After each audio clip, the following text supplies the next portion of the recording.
senses that there is going to be more terrorism, and that's what Bush wants. The internationalists got to have terrorism because it's the only way you get the American people to beg for martial law and to give up their rights. So we know more terrorism is coming. I'm a retired police officer, and we talk to police and soldiers all the time, and they all know this. There will be more terrorism, and of course then we give up our rights and we're going to be under martial law. So we need to, these people feel they got an urgency to get their places built. And before the terrorism starts again and people start demanding that we're going to have roadblocks all across America and we'll be having to check papers to see if you're allowed to go or who you are and so forth, they want to get up here. You know, is this state-sponsored terrorism? State-sponsored terrorism, just like the others were, just like the World Trade Center bombing 1 and 2. You know, your listeners probably, and the people you know this, but the average American has no idea how much evidence there is, fact, to back up the statements that Oklahoma City, the first World Trade Center bombing, the second World Trade Center bombing, were all orchestrated, and our government knew about it. And in some cases, like the first World Trade Center, they furnished the explosives and the training for these guys. And so it's all orchestrated, and it's going to be more terrorism because the easiest way to get the American people to not just beg for martial law, but demand it of their officials.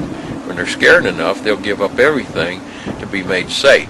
Are we looking at the Nazization of the nation? That's what we are. Yeah, it's not a socialist system as much as a fascist system that's being carried through by our Republican socialists and Democratic socialists, or fascists if you want to say. But it is a fascist system. It is a fascist system. It is a fascist system. It is a fascist system. It is a fascist system. It is a fascist system.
I believe that the Bush administration had an integral role in planning 9/11 for the purpose of giving themselves the terrorist tool to intimidate the entire country into supporting a war against Iraq, to intimidate the Congress into handing over powers to George Bush. They used it like a fine tool to get what they wanted. It was, it was an amazing thing that they've pulled off, and they've managed to, they're the terrorists. The Bush administration are the international terrorists of the world.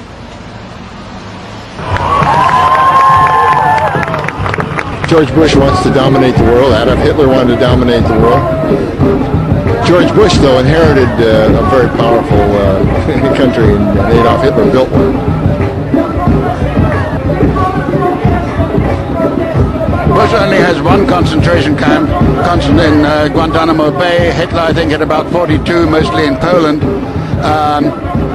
there are an awful lot of comparisons, persecution, the attack on Czechoslovakia and other countries that Hitler took over as a perhaps not preemptory strike, but at least in the name of expanding the Third Reich, which is exactly what Bush is trying to do here.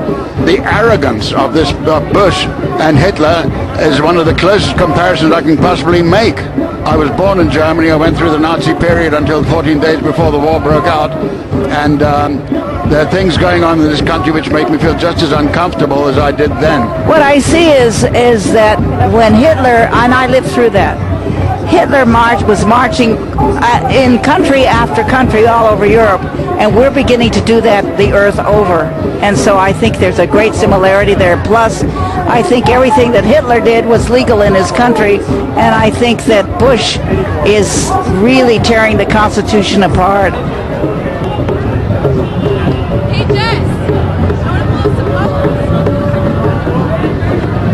They're celebrating here in San Francisco. Behind me, you'll see the people cheering. There's not a lot to cheer about because war is on the way, regardless of what they say or what we do. This is intentional. This war was planned by Bush and the boys from the Brotherhood of Death. Blair, Bush, they're guilty of sin, guilty of murder in the first degree.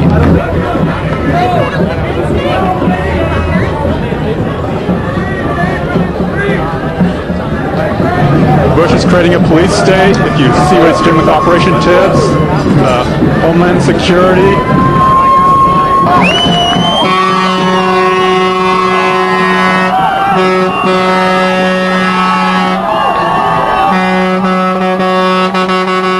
The way that Bush right now is using the terror attacks to scare people, how the September 11th attacks were similar to the Reichstag fire. The Reichstag fire was used to scare people and to scare the political opposition, and Bush basically used 9/11 in the same manner. These people here are concerned about their civil rights, about their liberties being invaded, not by Saddam Hussein, but by Osama bin Bush. I do believe absolutely that agents of this government were behind the September 11th attacks, and that they planned the attacks many years in advance, and they used the attacks as pretext for going into war in Afghanistan and leading people into the war in Iraq right now and taking civil liberties away from the American citizens. I'm Carol Brouillet. I'm a hyperactivist. I'm with Women's International League for Peace and Freedom. I'm also a soccer mom and a scout leader. And after 9/11, I did some research, and I got very disturbed by the evidence that I saw that led me to believe that it was a special operation conducted by the CIA and the Bush administration. And so we led a delegation of human rights and peace groups to our senators demanding a congressional inquiry of 9/11. And shortly thereafter, Bush and Cheney asked Daschle to limit the investigations. They didn't look at all the questions that we raised, which looked at the links between the Bushes and the Bin Laden and the Carlyle groups, the oil interest in Central Asia, and the military stand down of the planes. The case here, you have the attack on this military significance for purpose of making a coup from the outside. The attack on the Pentagon had no military significance except for the purpose of making a coup from the inside. If you look at the operation, the way it was run, the operation was a fairly sophisticated operation. It probably required a year to a year and a half planning to execute, with no purpose except to terrify the U.S. population and to have an effect upon the world at large. It's an inside job. Maybe the smartest thing to do is pull it. It's an inside job. It is time for us all to dig deeper, because this could be an inside job.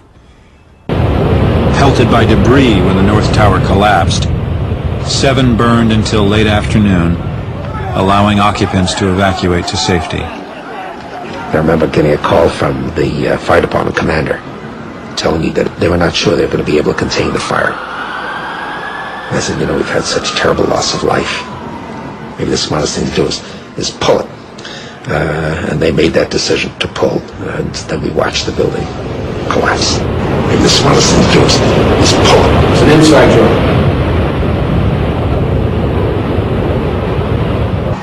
smartest thing to do is pull it. It's an inside job.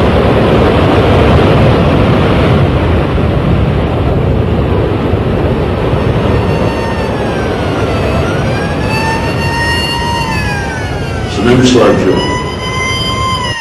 8 hours after the first plane crash, a third building at the World Trade Center collapses.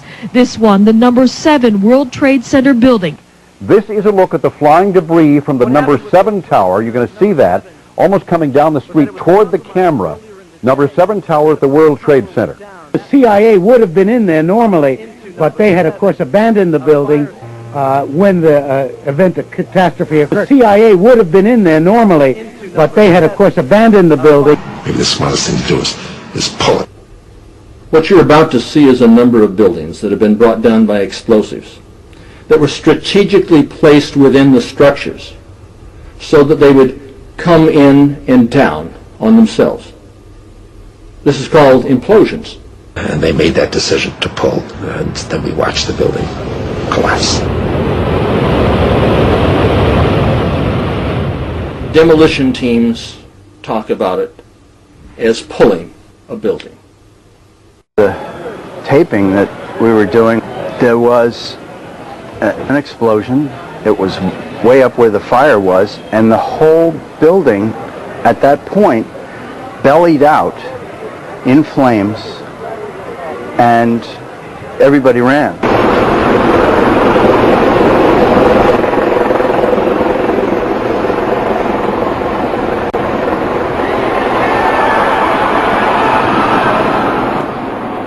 Made it outside. We made it about a block. We made it at least 2 blocks, and we started running. Floor by floor, it started popping out. It was if they had detonated. Detonated. They were planned to take down a building. Boom, boom, boom, boom, boom, boom, boom. All the way down. I was watching it and running. Just ran up West. And then you just sort of this cloud of shit chasing you down. Couldn't outrun it. West Street. I couldn't outrun it. So what'd you do? I jumped behind a battalion car. I hit under the car. I was just waiting to die. Thousands of innocent people, secretaries, office workers, hard-working young men and women who were simply out to build a better world, were sacrificed on the altar of the New World Order on September 11th, 2001. The building was designed to have a fully loaded 707 crash into it. That was the largest plane at the time.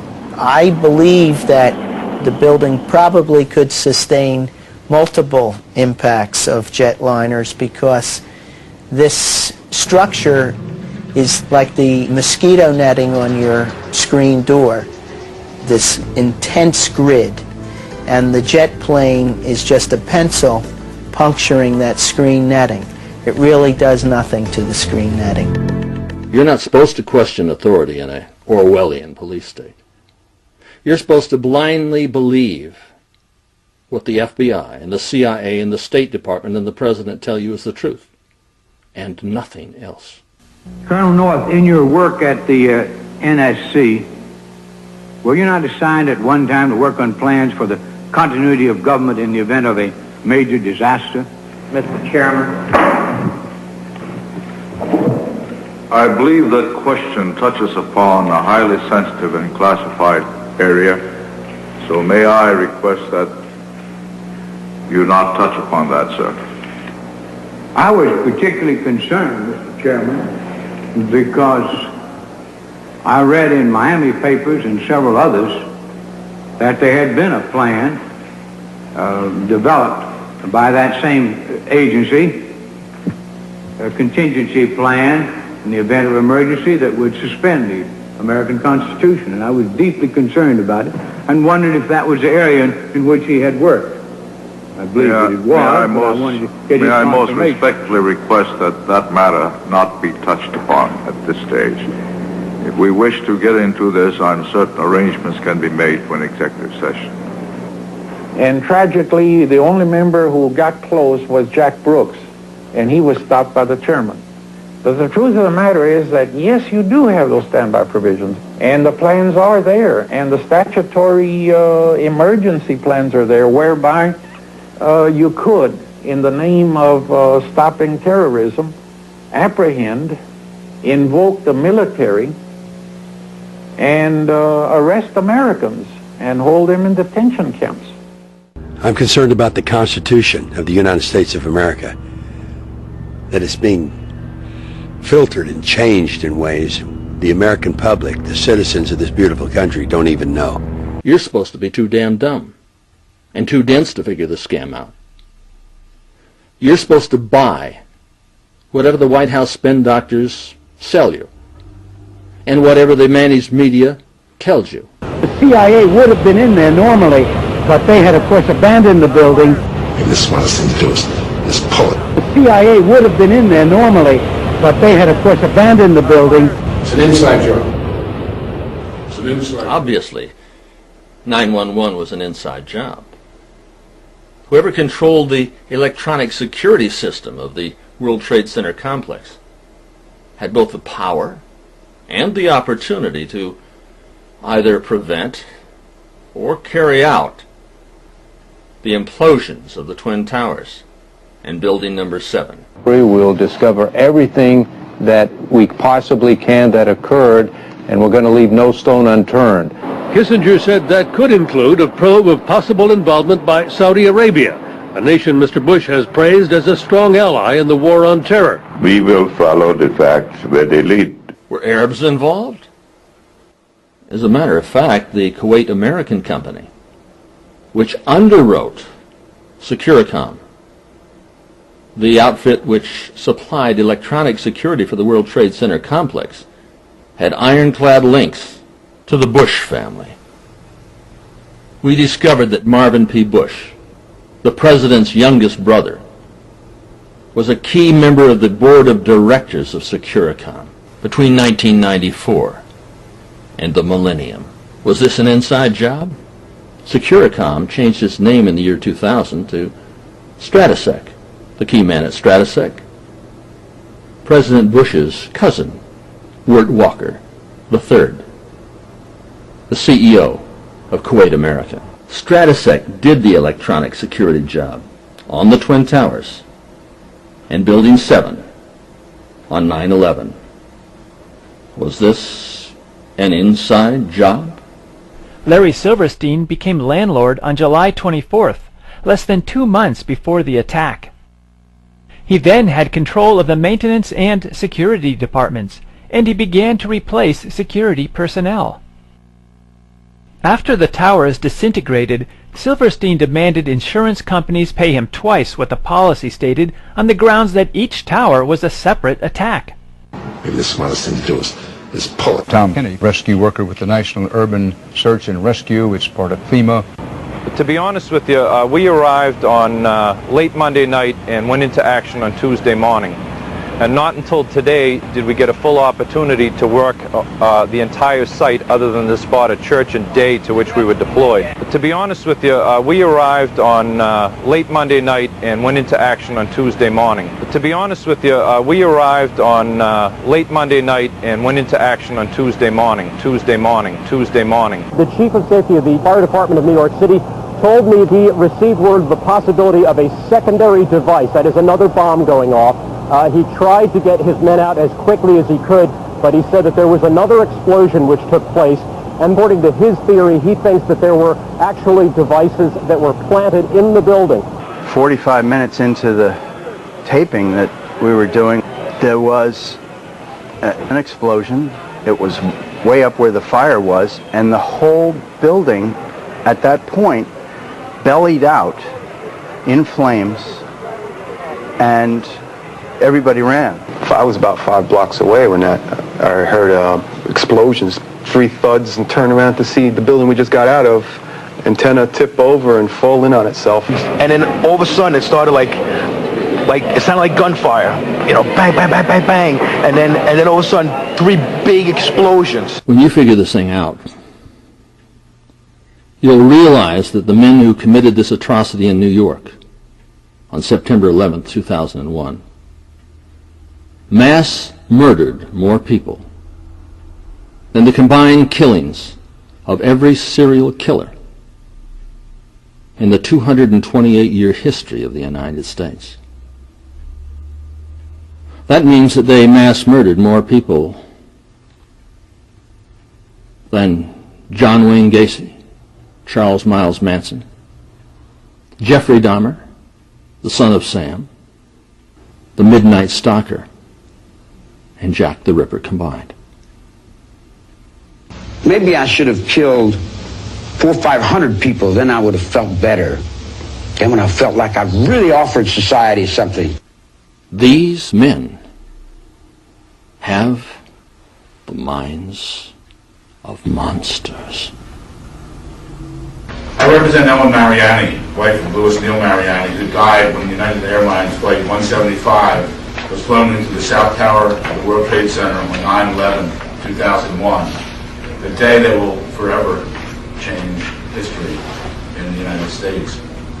I have filed an amended complaint, and I can explain that later, but I filed that in the United States District Court from the Eastern District of Pennsylvania on November 26, 2003, in the case of Mariani versus Bush, alleging President Bush and officials, including but not limited to Cheney, Ashcroft, Rumsfeld, Feinberg, and Senior Bush, that they had knowledge and warnings of 9/11 and failed to warn or take steps to prevent what occurred on 9/11. That since then they have been covering up the truth of 9/11, and therefore they have violated the laws of the United States of America, and we are suing them under the civil RICO statutes, which were originally brought about to go after mobs in this country. Well, we have a mob, and it's occupying the White House. I met an ex-CIA agent right after the attack on the World Trade Center, and he told me that he received information in March of 2001 regarding the exact time and place of the attack. So, I feel that it was a setup. 911 is the greatest lie ever sold.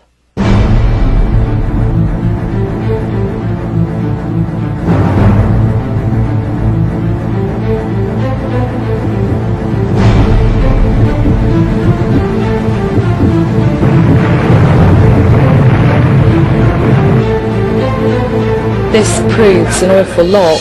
It proves that they've obviously planned it and planned it with thought and great detail. It's an absurd insinuation.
Behind that tower on the other side of the hill lies the Hollywood Bowl. They're having a concert there tonight. Hundreds of thousands of people come here to Tinseltown from all over the world, expecting to be entertained. They come to enjoy life here, certainly not to die here. Out there lies the heart of the city and the freeways, tangled in a web of traffic, snarled in gridlock, unable to move. It's quite fitting that we begin here in Hollywood.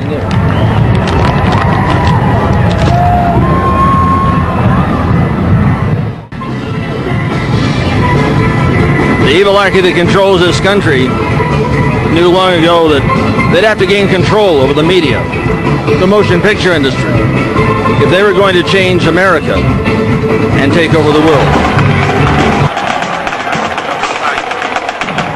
From their studios, they can take you up there to the moon.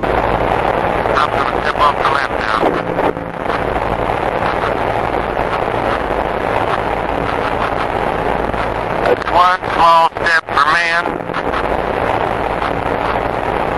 one giant leap for... No, I guess you want to do it again. Okay.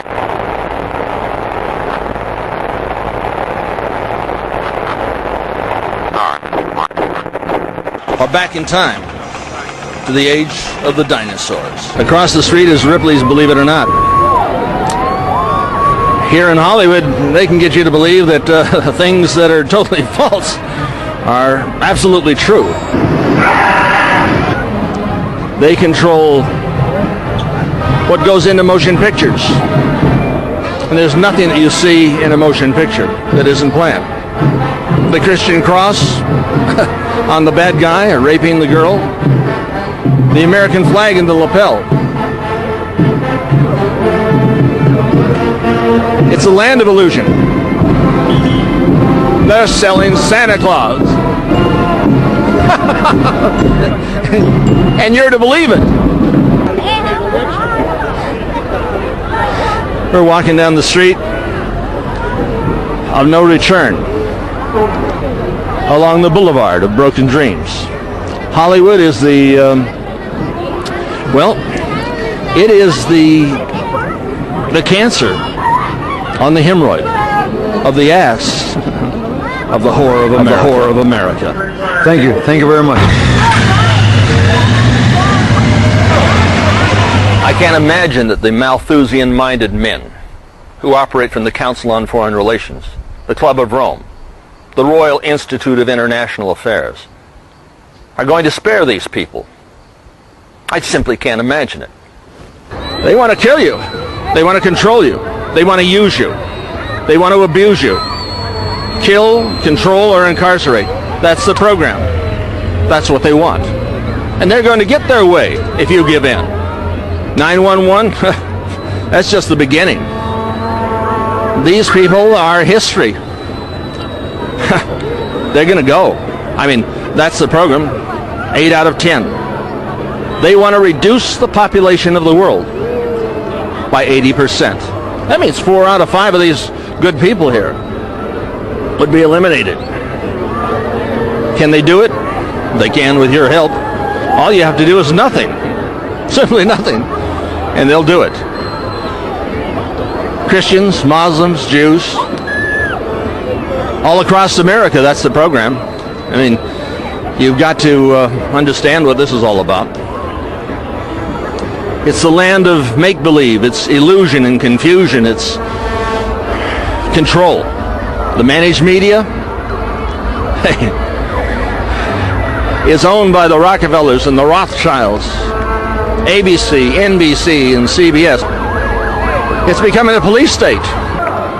Patriot Act 2, it's right on the brink, and we're right on the edge of having police control every aspect of your life. Your television, what you see, what you eat, where you go, what you do. And here they come, America. It's already started in Britain. On every corner there's a camera. CCTV cameras everywhere. They're on the London Underground, they're on buses, they're on every street. There are cameras to make sure that you don't cross a red light. There are cameras to make sure you don't go in bus lanes. Cameras everywhere. Every shop, every shopping centre. But people don't notice it anymore. I mean, George Orwell's prophecy of 1984 has come true. They want you to have a national ID, a mark in the back of your hand, a biochip. Chaos is soon to come. The type of chaos we experienced with the World Trade Center, the type of murder, the type of massacre. There are 3 groups of people who understand with absolute certainty that the attack was done internally, not simply against the buildings, but against the Constitution and the people of the United States. First of all, there's the billionaire banksters and their agent provocateurs who did it. Secondly, there's the Arabs who they blamed for having done the dastardly deed. They're certain that they didn't do it. And of course, there's individuals like myself who know the MO, the method of madness. I listened and watched TV for 3 months and decided I wanted questions answered. And I thought to myself, our country is supposed to be the best, the strongest, has the most sophisticated air defense. What happened? My husband was in the Air Force 4 years and protected our soil, and he died on our soil. I want to know. They turned around and took my wrongful death lawsuit, turned it into a negligence, and put it with the rest of them. I want answers. So I don't feel I'm going to get a true answer because TSA, Transportation of Safety Aviation, Department of Justice, all of them came in and blocked all evidence. That doesn't go because I grew up old-fashioned, tell the truth, no matter if it hurts, no matter who's guilty. One murder, 3,000 murders, we have a right to know what happened.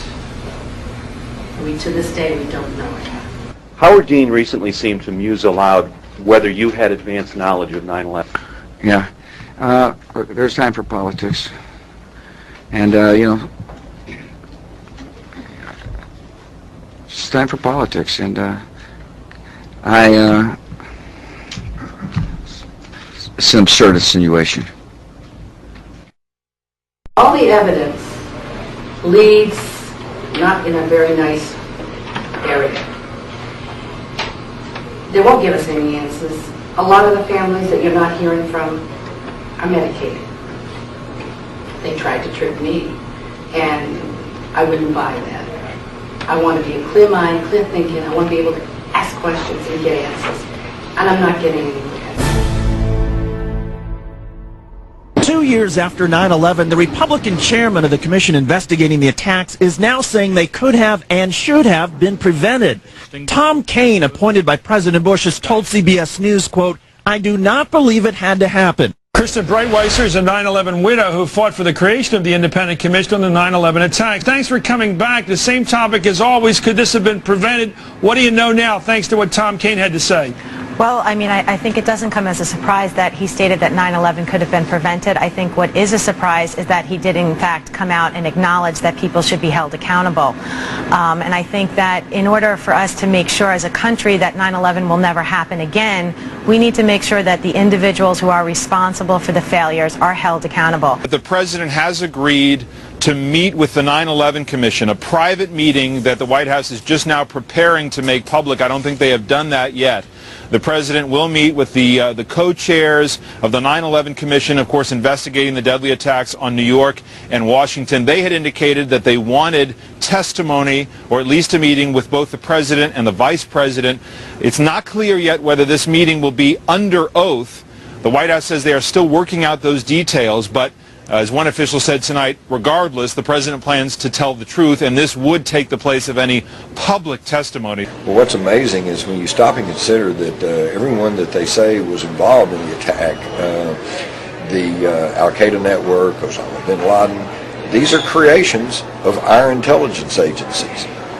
In my book, I detail how that Osama bin Laden actually came to the United States back in the 80s and was given arms and ammunition, some training. The Al-Qaeda people, they're called a terrorist network. I think they would be more correctly termed a mercenary, Arab mercenaries. And of course, if you have mercenaries, then they were created initially to fight the Russians in Afghanistan. And but once you have a bunch of mercenaries, then they go and fight whoever you order them to go fight. And I think the idea is that now they're all gone rogue and that they're just doing whatever they want to do. But since they were created and working for the CIA, I think the question has to be asked, could they still be working for the CIA? Could they still be working for the CIA? Could they still be working for the CIA? I'm very, very concerned that a small group of people who have a different agenda, they believe in power in the hands of a ruling elite, have seized control of the government of the United States. And they intend to use our financial and military power to bring about an empire which will be under their control, creating a ruling elite and, of course, the enslavement of all mankind. I fear for our country when I reflect that we have wicked and evil people in control of our government today, surrounding the president. I don't know what the president knows, but I know that these people, and I'm speaking now of the members of the Project for the New American Century, have an agenda which is totally contrary to that of our founding fathers and that of the majority of the American people. I see that you've got this dollar with Osama bin Bush on there. Yes. But he's shaved. I don't see his beard. Yeah, you know, actually, originally I wanted to have just a little mustache, sort of like Hitler, because that's what he reminds me of at this moment in time. I think what we've witnessed is the American Reichstag and the rise of the Fourth Reich here. I see, for example, the idea of the bigger the lie, you know, that we heard earlier today in the Conspiracy Convention, that the massive, colossal lies that Bush and his cohorts are promulgating on the American people, perpetrating on the American people and the world, is so monstrous that it's very much similar to Hitler. And you know, the Reichstag, when he burned the Reichstag, and said, now this is, we are going to have a long war ahead of us. Very much the same with the Twin Towers. And what George Bush said to the American people. We're concerned about the rise of the Fourth Reich of the rich, the cash cartel, because it really isn't communism that's the problem, and it's not capitalism. It's corporate socialism. It's called fascism. The fascist. Well, it's corporate fascism. It's, transnational fascism, I think. Absolutely. Well, there's no question about that. Yeah. Now, you have 500,000 of these bills printed? Yeah, we made 500,000. We've incorporated a lot of the secret societies into the bills, and people love them. They just, you know, pass them out like candy. It's so much fun to give money. I love it, and of course, you can get it. You can write to the website, freeworldalliance.com. The lady that did this deserves congratulations. I don't know if she's a rightist or a leftist or what. There's no question that the American Illuminati will attempt to use mandatory vaccinations on every man, woman, and child in this country. In fact, they already purchased 300 million doses of smallpox vaccine to be used. They used to have larger lots of vaccines. Now they're in single doses where they could actually embed a chip in you via these single-dose vaccines. State-mandated laws are forcing our children to have vaccines just to participate in any school program. And right now, through CAPTA, the Child Abuse Prevention and Treatment Act, that's in all the states, they are threatening to take away custody of people's children if they do not get these vaccines. Will they poison our reservoirs? Will their agent provocateurs spread anthrax or some other deadly disease? And then ask us to take vaccinations, which will kill rather than cure us. Taking a look at this city,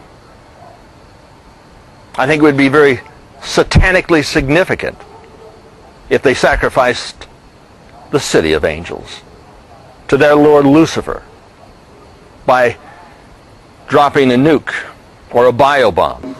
I can't imagine what form it might take, perhaps chemical, biological. There could be a detonation of a Hiroshima-type bomb.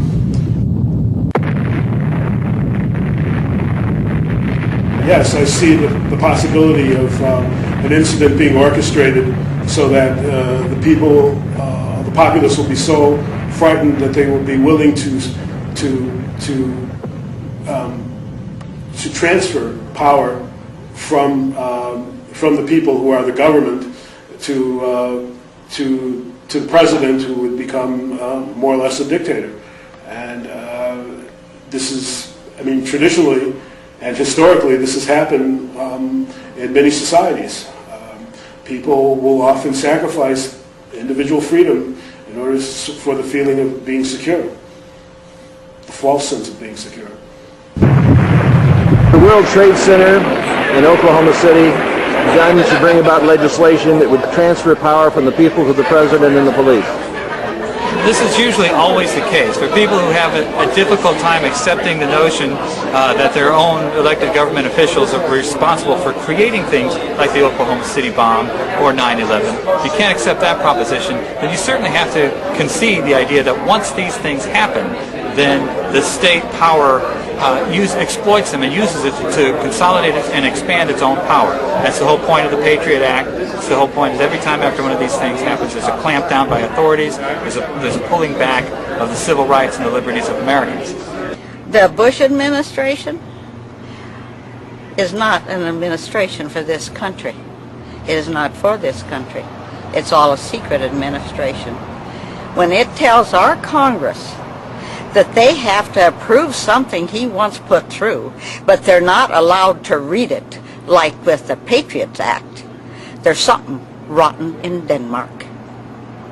And it's right here in our nation. And anybody that can buy the fact that when a golfer is gone for 15 minutes, that our fleet can be right out there flying alongside of them. But they got 4 planes that they can't find, and my goodness, they can't send any planes out for them. I tell you what, a person who believes that this wasn't set up by our own government is an idiot. Certainly we know that the plan for the Office of Homeland Security was drawn up at least a year before the terrorist attack, and that would be in the report, the Phase 3 report of the National Commission on Security in the 21st Century. That report was released at least a year before the September 11th attack. And of course, of that commission, that United States Commission, 13 of the 14 members came to the Council on Foreign Relations. We know that the plans were made for the Model State Emergency Health Powers Act at least a year before the attack. And lastly, of course, the legislation, the USA Patriot Act, which was enacted simply 46 days after the terrorist attack. Actually, that introduced much of the legislation that Bill Clinton could not get enacted after the attack on the Murrah building back in 1995. This is Primakoff, who's an advisor to America's Homeland Security for George Bush, and he was also a deputy minister for the KGB, and that's really what our country is coming to. We also have Viet Kim, who was the author of the Patriot Act. He is the one that assembled it, and he assembled it mostly before the 9/11 event, because it was 9 days later, on the 20th of September, that Bush ordered the Homeland Security into place. Viet Kim is also a part of the Transition Committee for Arnold Schwarzenegger for the state of California. The state of California, if it was an independent country, would be the 7th largest country in the world.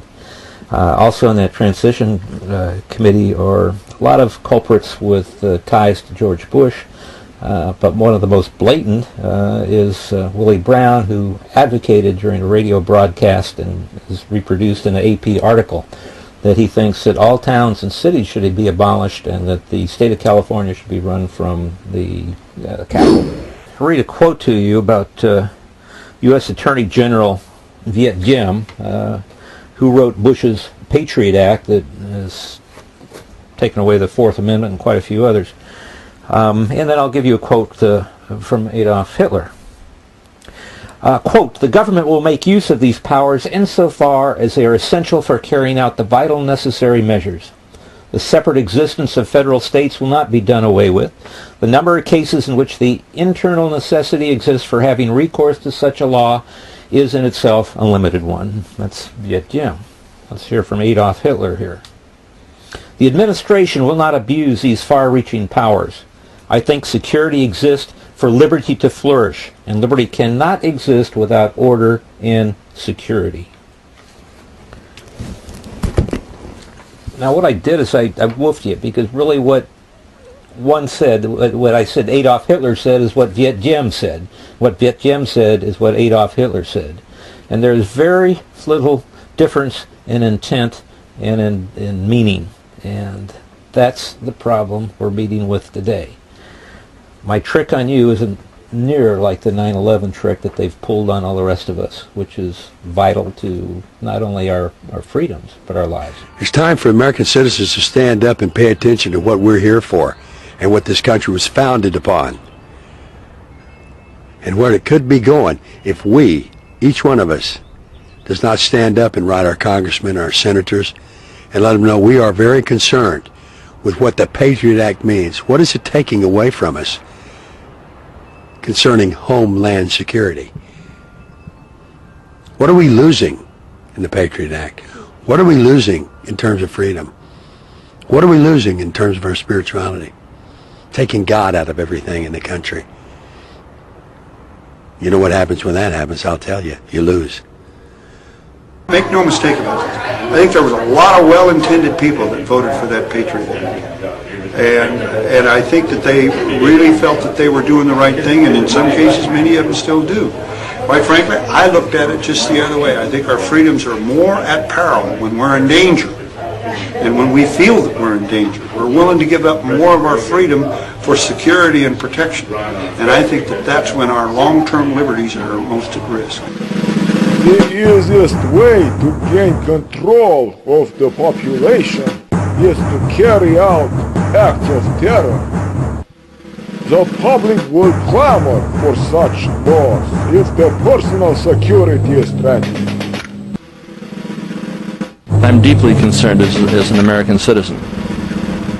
I know Congressman Dannemeyer has been on the right side a lot of the time.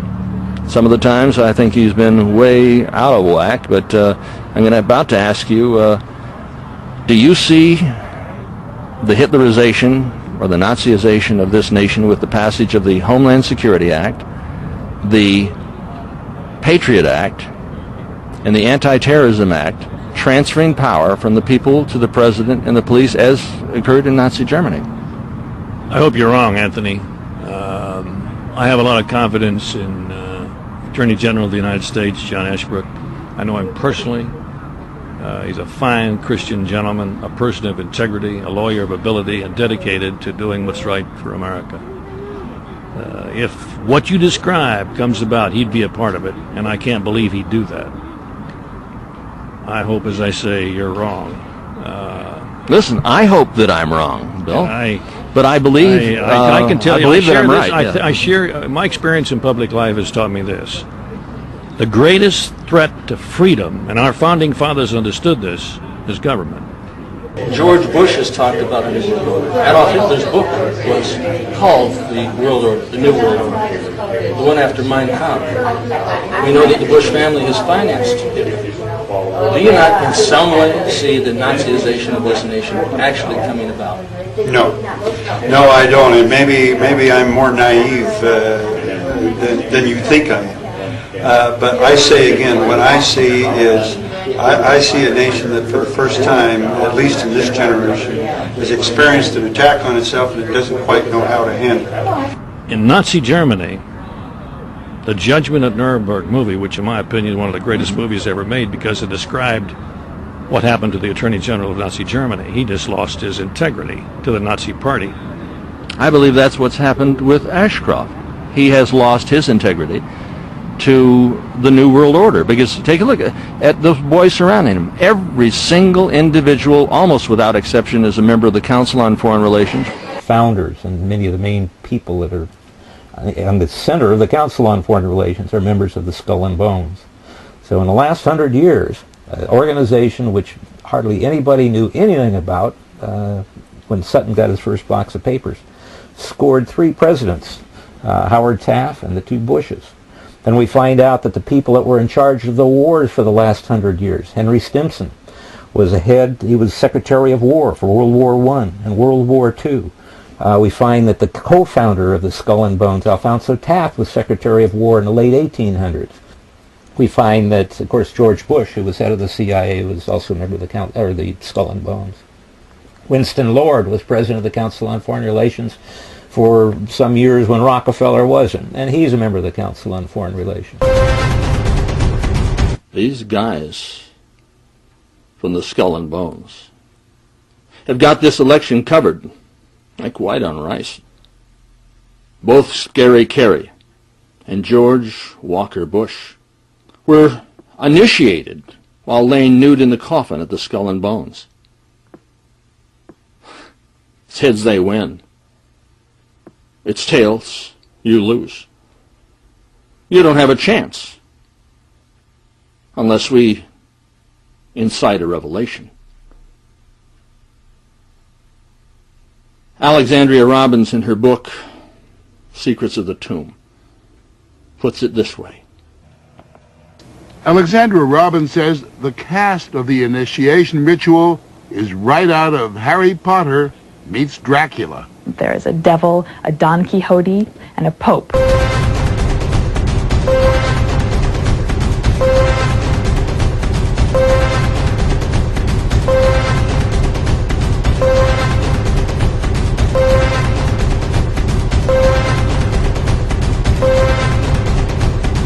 The fact is that we have not been told the truth. The fact is lies have been told about September 11th. The fact is my client, Ellen Mariani, wants the truth. The fact is that this story will not be released, will not be covered by the mass media. And part of that is the Council of Foreign Relations. We have sued as a defendant in this case because we believe that they're involved also. And that could explain why the media won't cover this, because on the Council of Foreign Relations are the heads of the major newspapers and radio and TV stations in this country. The comparisons between George W. Bush and Adolf Hitler have been made. You've seen them, I've seen them, and they're certainly there. But George W. Bush today has what Adolf Hitler only dreamed of having. George W. Bush has the populace behind him. He has the media control. He has so much more media control, so much more media savage than Adolf Hitler ever dreamed of.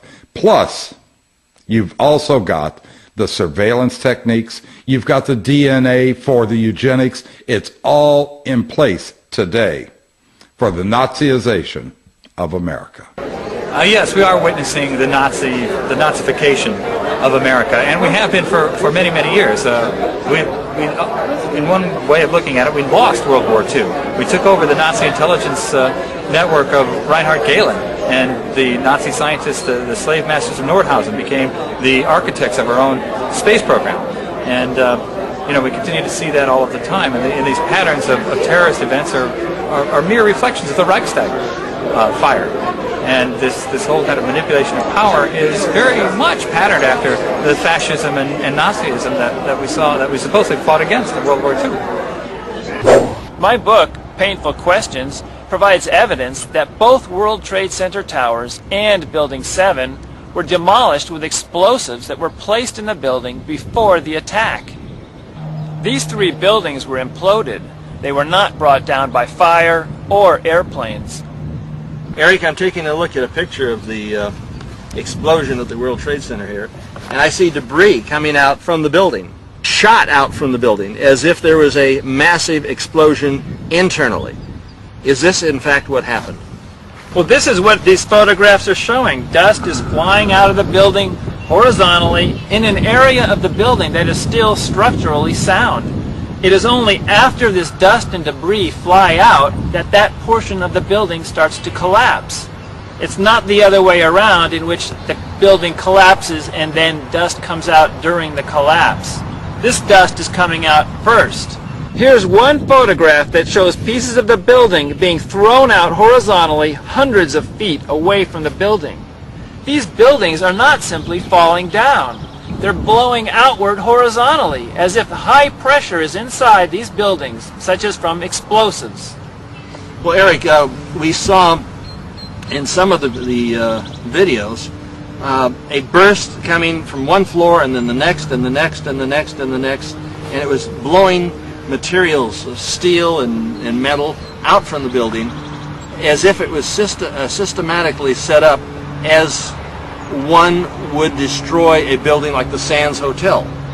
It would indicate that it is not only imploded, but that all three buildings, Building 7, the North and South Towers, were imploded. Am I wrong, or is this not the evidence? No, you're correct. And in fact, let me show you one of the pictures that shows that. This photograph is an example of what I'm talking about. It shows a line of dust flying out of the building horizontally, and it goes out in perfect symmetry, one floor at a time. And notice that this portion of the building is structurally intact. We're told that the debris was picked up and shipped overseas to communist China, where you would never ever see it or never be able to use the evidence in a trial against administrators of this government. Is that true?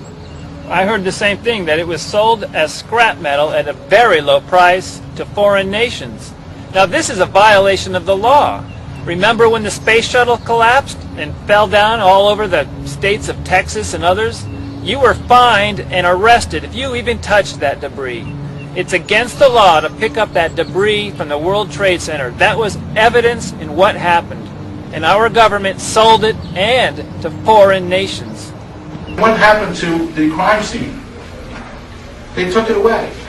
They shipped it to New Jersey. And then the steel, because if you investigate steel, you can see if there's anything, other components, or what caused the meltdown. The steel has been shipped over to China. It's gone. The FBI furnished the explosives in the 1993 World Trade Center attack, so how can we ignore them in this 2001 attack?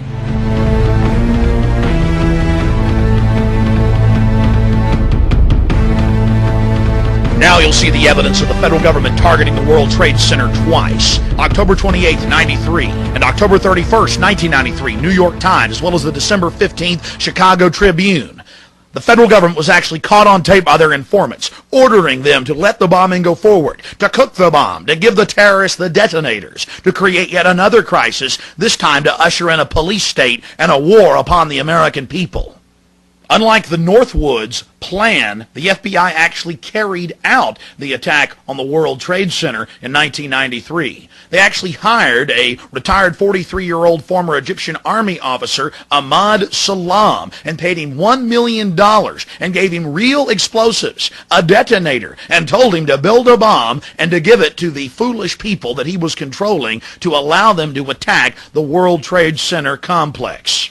There was only one problem with their plan. Mr. Salam was not as ruthless and sociopathic as the FBI and their globalist controllers. He began to get very concerned right before and, of course, after the attack, saying, "Why are you giving me real explosives if this is just a sting operation?" When they told him to go ahead and let the attack go forward, he secretly recorded the head of the FBI in New York ordering him to let the bombing take place.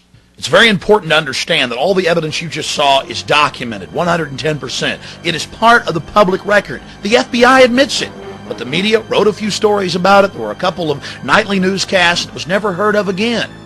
But unlike Pearl Harbor, where the government allowed the Japanese to attack as a pretext for war, the federal government financed and controlled this attack on the World Trade Center to create a system of anti-terrorism, to sic a homeland security system on the American people.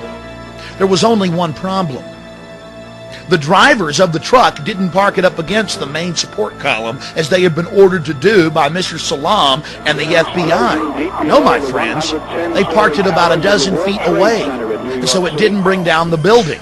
And in consequence, they didn't get the massive death toll they needed to create the martial law system they were hell-bent on implementing against our constitutional republic and the American people. To the American people's horror, the feds finished the job on September 11, 2001.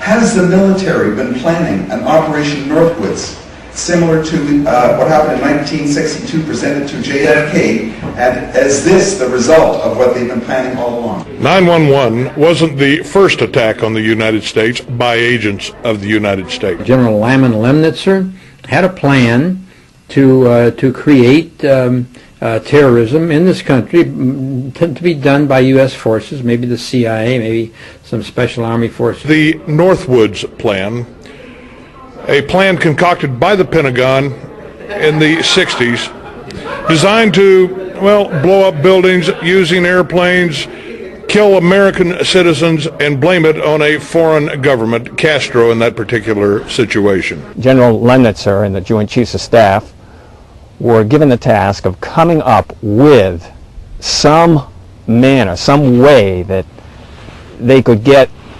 justification that the United States was trying to defend itself against the Cuban government, and that the Cuban government was performing acts of terrorism or sabotage or invading the Guantanamo base or sinking U.S. ships or shooting down U.S. planes.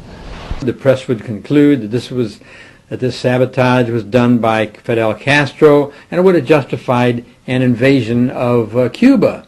911 was exactly that kind of plan. They were going to have hijackings of United States planes by friendly Cubans and make it look as though it were Fidel and the boys who were pulling these hijacks off. Operation Northwoods was a plan designed to use American tax dollars to kill American citizens in order to blame the event on a foreign government, in order to justify us going to war. Let's go to Vietnam, for example. Everyone knows not a day that the Gulf of Tonkin incident was a figment of Lyndon B. Johnson's imagination, only for the purpose of getting us deeper and deeper into Vietnam.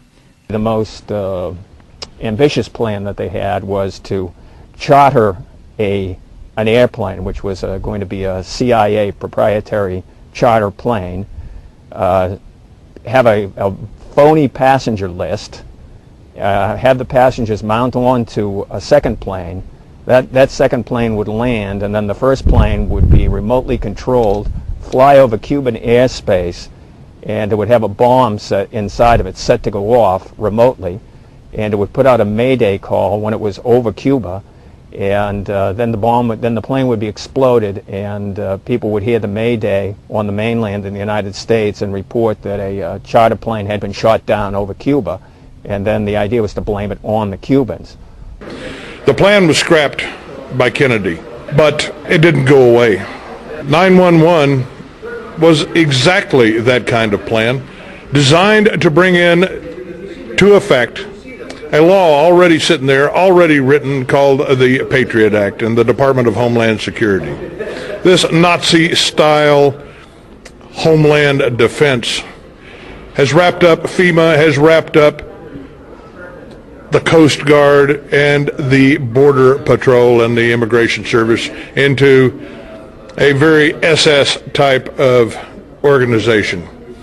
Throw in total information awareness, throw in the matrix system of linked databases, and it becomes obvious that the 911 was the pretext for a crackdown on the American people, not terrorists. They're using Homeland Security and blaming it directly on 911, almost a carbon copy of the Operation Northwoods scenario envisioned by the Pentagon, in order to accomplish the same ends. We went to war against a foreign country. We went to war against a country that wasn't a danger to us, that didn't have weapons of mass destruction.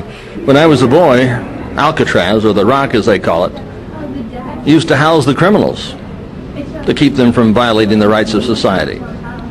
Now, society is controlled by a group of criminals from 1600 Pennsylvania Avenue in Washington, D.C. How has things changed? A complete reversal from the Constitution, from the Declaration of Independence, to the Declaration of Interdependence, from the United States to the United Nations. Once we had sovereignty, now we have insanity. When I think of the criminals that were once housed in Alcatraz, it almost makes you laugh. There are more criminals in 1 square mile of Washington, D.C. than were ever housed on the Rock. So it's the New World Order all over again. 911 atrocity. This is what they're planning. The Illuminati 911 is coming about. We'll be back. And by having the legitimate left and legitimate right working together, we outflank the sons of bitches, which take the center ground. You talk about that in your book. This event was Erskine's orchestrated guest, by agents of a this pilot named Will Thomas, exposed the outright lies the White House spin doctors and the FBI tried to sell us after the attack. Just days from the show, I was taking a ferry to Vancouver Island in British Columbia, working my way north to meet with this man to find out what he knew that I didn't. The FBI claimed they found Mohammed Atta's Saudi Arabian passport amongst 100,000 tons of smoking rubble, twisted steel, burnt bodies and debris under the collapsed Twin Towers. And from that, the very next day were able to give us both the names and the pictures of 19 skyjackers they claim commandeered the Boeing jetliners. To buy this story, you'd have to believe that Atta's paper passport survived traveling through 6-inch steel beams of one of the strongest, tallest structures ever built, then passed through the interior walls, doors, files, desks, toilets, plumbing, and elevator shafts while engulfed in a ball of flame that the FBI said melted steel, and then fell to the ground 70 stories, where they picked it up, intact. I mean, they'd have to have you believe that Muhammad's passport is made out of kryptonite and came from a planet far, far away. I have a man with me today, Will Thomas. His book, All Fall Down. The 9/11 event. Of course, it was rigged. I mean, you know that, don't you? You don't? We're going to talk about FB lie number 1. These 19 guys, who are they? I mean, how could they, within 48 hours come up with pictures of all of these 19 so-called terrorists? Well, at least 7 of the named kamikaze pilots were very upset to see their names and photographs splashed in the world's press, since they're very much alive and working with legitimate businesses in Arabia, such as airlines and oil companies. We know that an 8th named hijacker died a year before the incident on September 11th. So right off the top of this story, we have major questions around the identities of the people actually involved. These gentlemen, so named, could not fly a Cessna. That's the FB lie number 2. If they couldn't fly a Cessna, how in the hell can they fly a 757 and a 767? What kind of plane is this? This is a 737-300. 737? 300. 300. 300 is the non-glass cockpit. 700s that we have, they're all glass. Uh-huh. The way you can tell the difference is the canoe things that are on the wing. Yeah. They're painted orange. That's how you can tell the difference. Or you can look up here and you can see the little TV screens. How difficult would it be to fly one of these things? They're actually not too hard to fly. They're easy to fly, they're hard to land. Hard to land. Yep. The hardest plane I've ever to land consistently smooth. That is. How about navigating? You have to do that at the same time? Sure do. That's difficult? No, navigation is easy. These guys, they got GPS and they got an INS. GPS, global positioning system, and the INS, inertial navigation system. So it's you get them within a point or within 100 feet.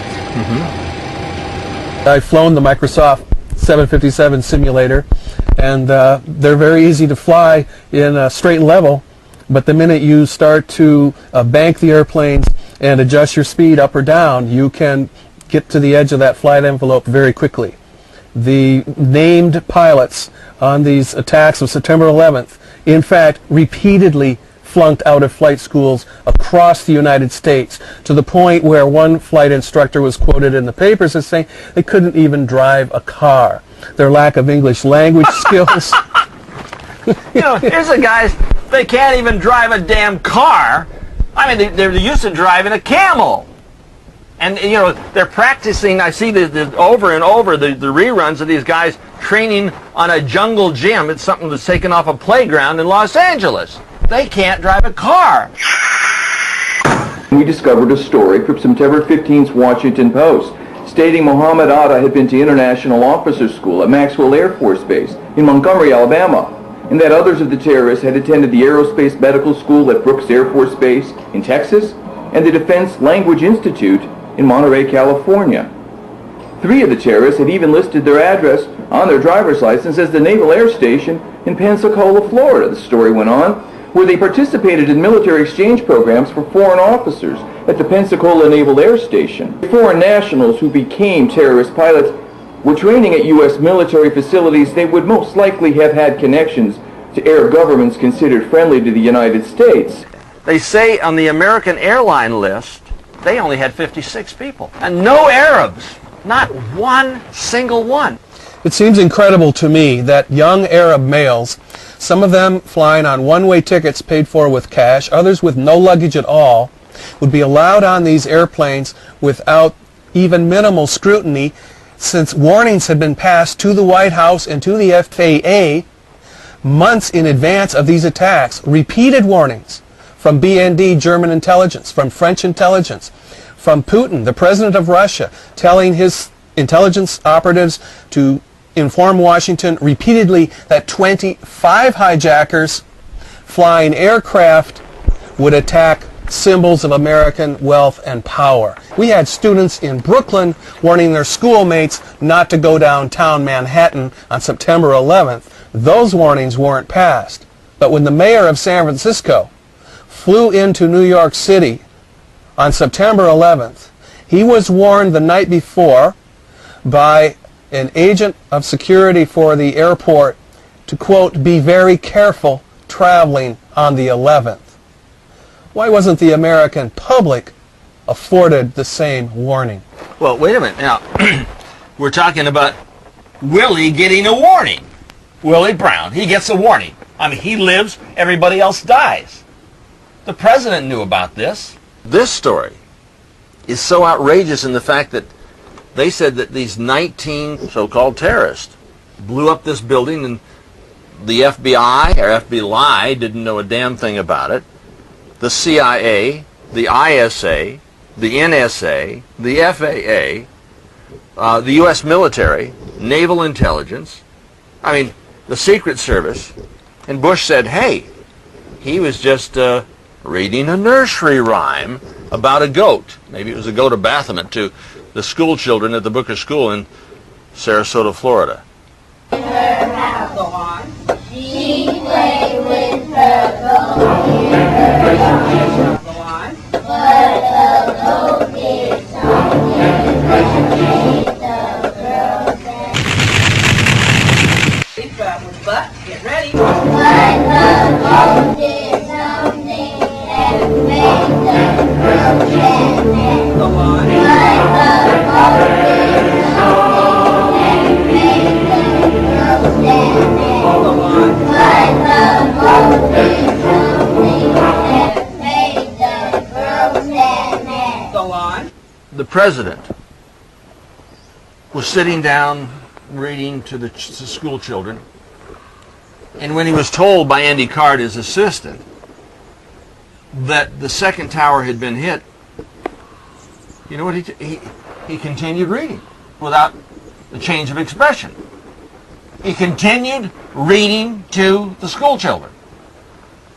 This is after he knew about the second hit on the South Tower.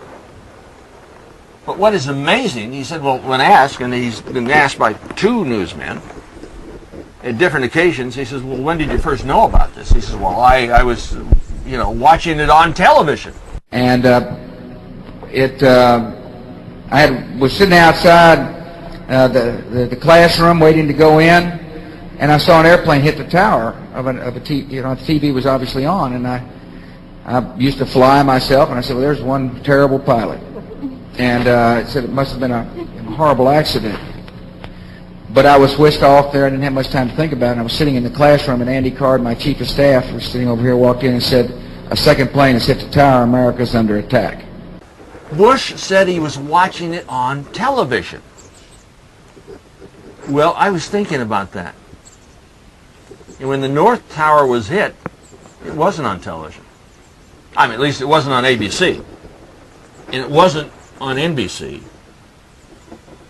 And it wasn't on CBS, and it wasn't on CNN. It had to be in closed circuit. CIA. Well, the documentary footage showing the first aircraft hitting the North Tower was not on any United States television network for at least an hour after the president-select said he saw it at that school. Even more incredible to me is that Andy Card, whom you mentioned, informed the president, as I document in my book, of the first crash before he left the hotel for the school. You would think that if the United States was under any kind of attack or threat, the president would be hustled away to some secure location and not calmly get in a car and driven to the school. Well, I mean, it's instantaneous. But it wasn't on ABC, it wasn't on NBC, it wasn't on CBS, it wasn't on CNN. It was on CIA. I've got to believe the president in this one. He says, not only once, he says twice. Yes, he does. Twice, that he was watching it on television. I know you said there'll be a time for politics, but you've also said you wanted to change the tone of Washington. Howard Dean recently seemed to muse aloud whether you had advanced knowledge of 9/11. Do you agree or disagree with the RNC that this kind of rhetoric borders on political hate speech? Look, there's time for politics. And, you know, it's time for politics. And it's an absurd insinuation. You guys on the left are going so far over the cliff. You're making comparisons to the President Adolf Hitler. Even Howard Dean is coming up with conspiracy theories that the president knew about 9/11. Howard Dean recently seemed to muse aloud whether you had advanced knowledge of 9/11. Yeah. Look, there's time for politics. And, you know, it's time for politics. And, it's an absurd insinuation. Senator Prescott, Skull and Bones Bush, taught his grandson to, quote, claim everything, explain nothing, and deny everything. The FBI knew about this. The CIA knew about this. This was a major setup. It was rigged, like the Reichstag was rigged. Hitler said, well, the commies did this. They burnt down the Reichstag, our parliament. Goring was strutting around in front of the Reichstag as it was burning. The chancellor at the time, von Papen, arrived in his limo, found Goring shouting, "The communists did this, the communists did this." And you can easily see the parallel where with 9/11, up until it happened, the FBI, the CIA, the whole military intelligence community, the diplomatic community, knew nothing about it. And within 120 minutes of it happening, they knew that Osama bin Laden has done it.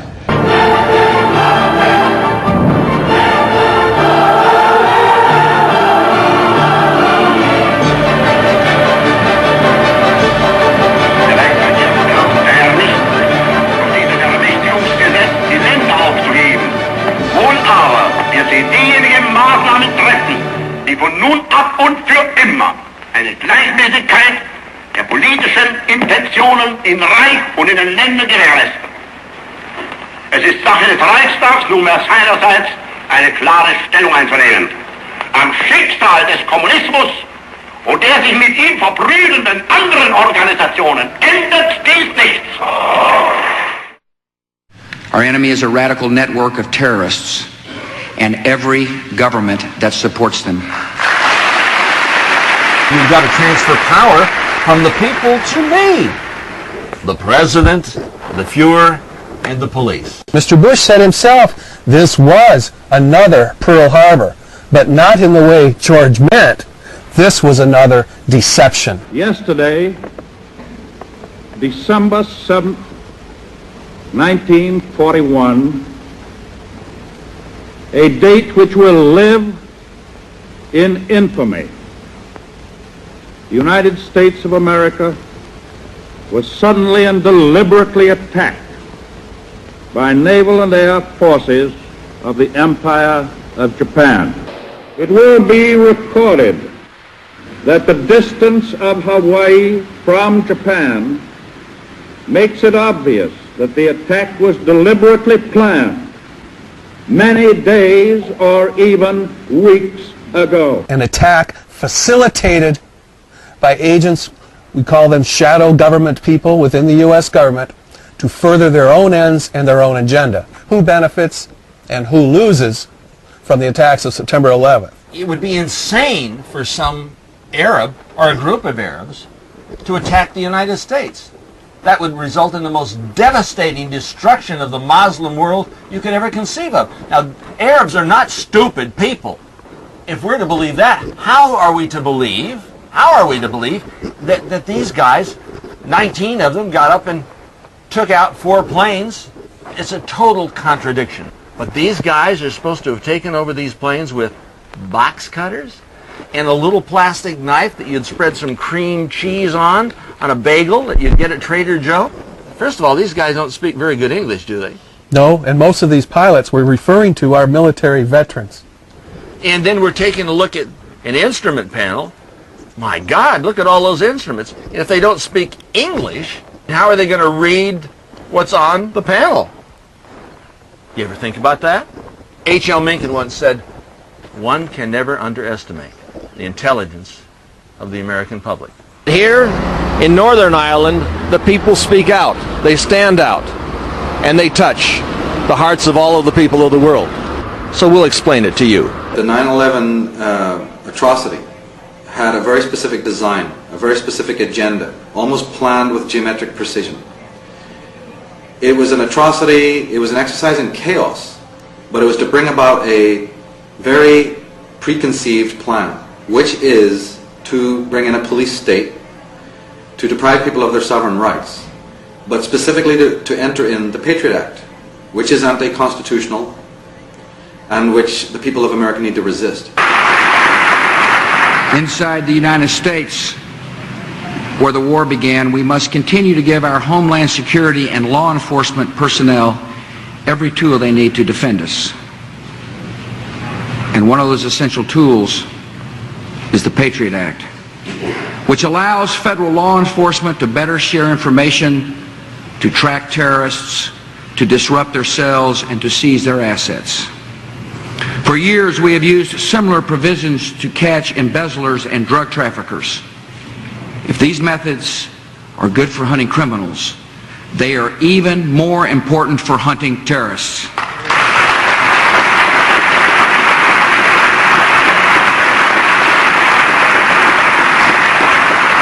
Key provisions of the Patriot Act are set to expire next year.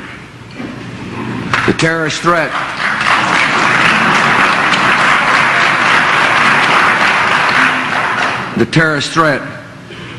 will not expire on that schedule.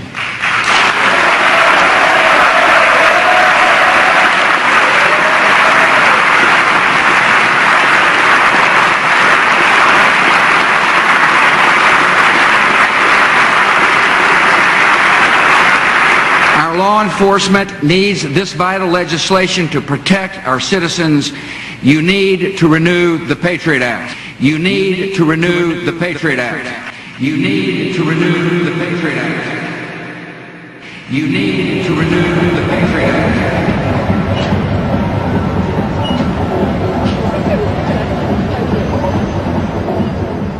Now we have a situation where the Patriot Act 1 has been passed, and it has of course eviscerated the Constitution, many of the important parts of the Constitution. And it has forced people into fear and into groupthink and into a disgusting war that didn't need to take place.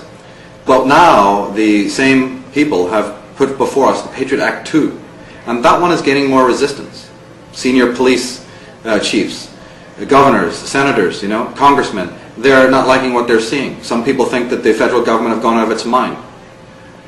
But if Patriot Act 2 is resisted, as it is being resisted, and as it should be resisted, the government are quite willing and able to wheel out yet another Holocaust, another atrocity.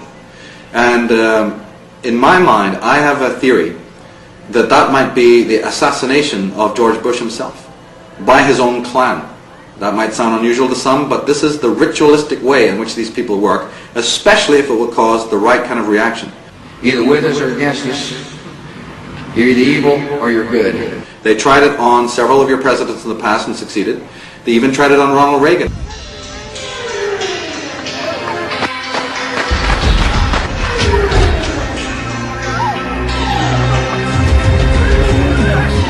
What would be different with George Bush if it could create the right scenario, the right knee-jerk reaction?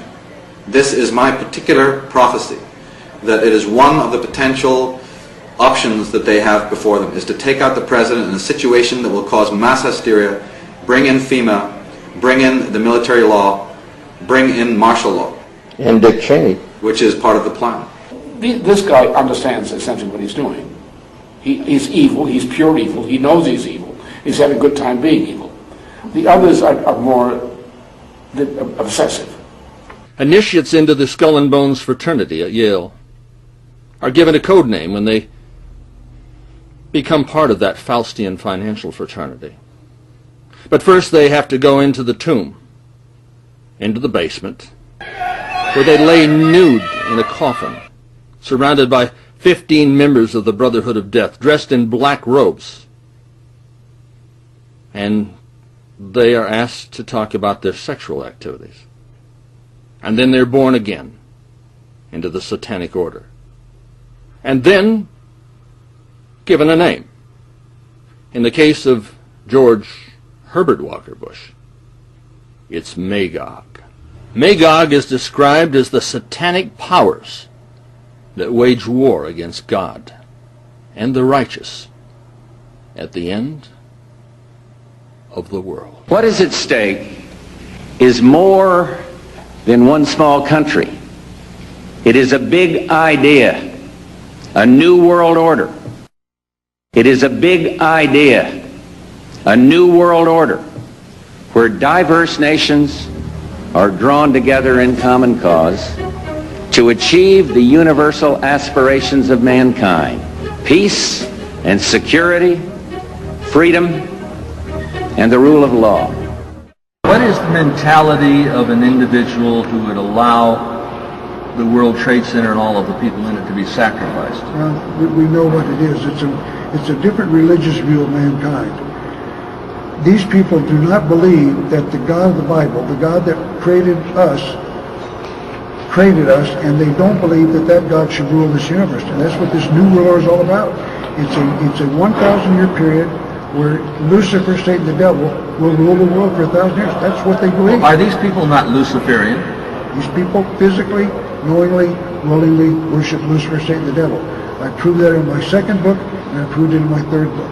These people, George Bush included, and I say that knowing what I'm saying, worships Lucifer, Satan, the devil. There's no question about that. He would not be president unless he worshiped Lucifer. He's got to personally, knowingly, willingly acknowledge Lucifer as God, or he wouldn't be president. So murder is acceptable under a Luciferian. These people are taught that there is no such thing as murder. In fact, I read in a book written by the Masons where they say oftentimes one man, if not many men, may be sacrificed for the good of the many. And they said sacrificed in the ordinary sense of the word. That is called murder. When you sacrifice someone in the ordinary sense of the word, you push the virgin into the volcano. Push the virgin into the volcano. Push the virgin into the volcano. Push the virgin into the volcano. If you're a Christian, thinking that by following the footsteps of George Bush, that you're on the highway to heaven, you won't be going to purgatory. You're going straight to hell. We're going through some things right now in this world that I'm very concerned about, and I'd like to share those with you. I'm very concerned about the spirituality of this country. I'm very concerned with holding on to spirituality in this country. If you get these guys out of the government, Cheney, Rumsfeld, the notorious Wolfowitz and so forth, this guy, you get them out. Now what do? You have a president who's an idiot. What do you want to do? Want to get rid of Bush to get Cheney? Are you crazy? you want You want to impeach Red Riding Hood to get both?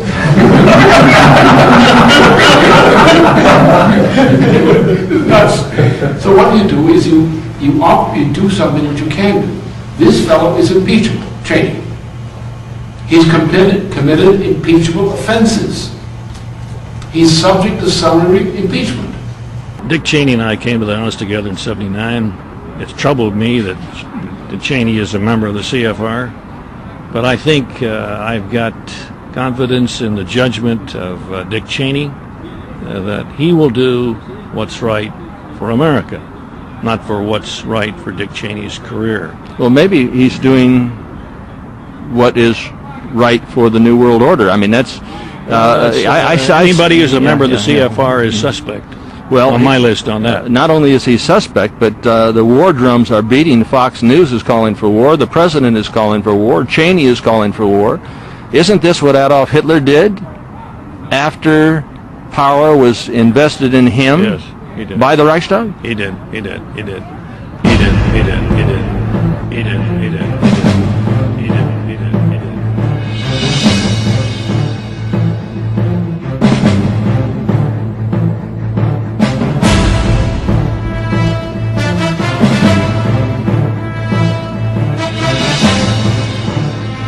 This was a stirring address, in my view, shorter than his father's speech when he announced the New World Order. This was a stirring address, in my view, shorter than his father's speech when he announced the New World Order, shorter than his father's speech when he announced the New World Order after Iraq invaded Kuwait.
The Nazis said they were following orders.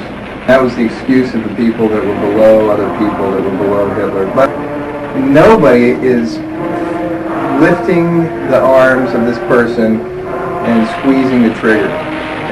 If you follow orders and you are taking away from yourself the biggest responsibility you have as a person on this planet, and that is to make your own choices. If you agree that following orders is the only course of action that is morally responsible, then go ahead and you'll face the consequences.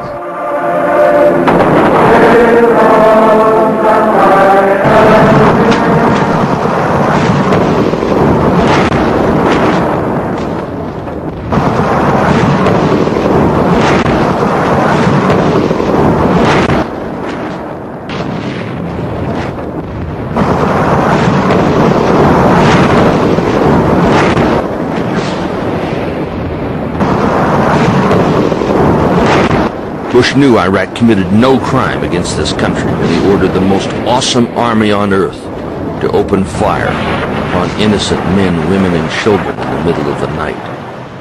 Bush ordered this massacre, which by early 2004 had killed over 10,000 innocent Iraqis and left over 1,000 military men's bodies blown up, bludgeoned, and buried in blood. You have all of these reports from the Arab media saying hundreds of women and children have been killed. Marines on the ground saying they're not attacking civilians, but the ground truth is the Pentagon does not keep a civilian casualty count, and we don't really know how many civilians have died. All they can say is that Al Jazeera and Al Arabiya are covering it. Bush had to sell the American people the big lie, and the American people had to buy it to justify this ruthless attack upon a defenseless, defeated country ruled by a dictator which the CIA and his father had helped stay in power.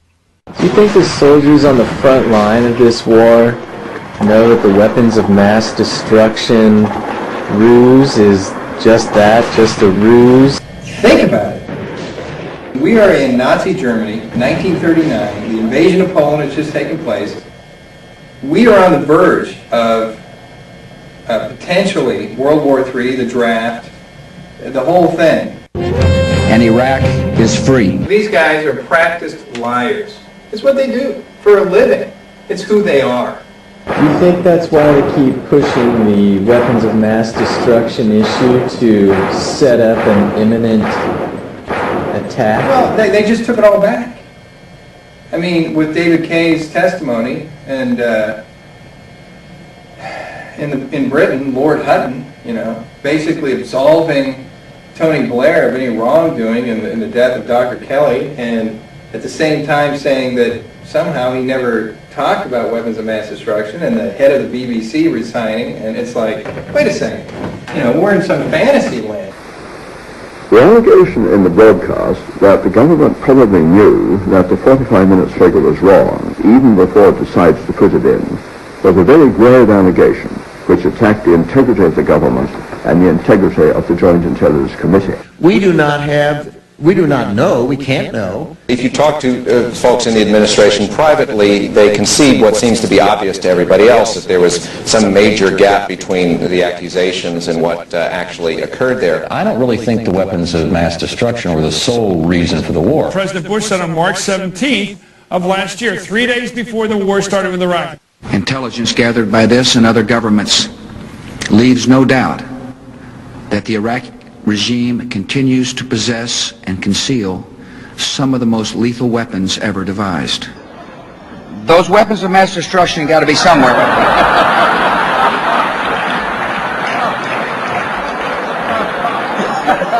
Nope, no weapons over there.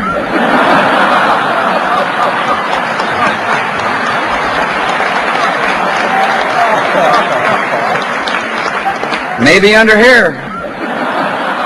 The Iraqi regime continues to possess and conceal some of the most lethal weapons ever devised.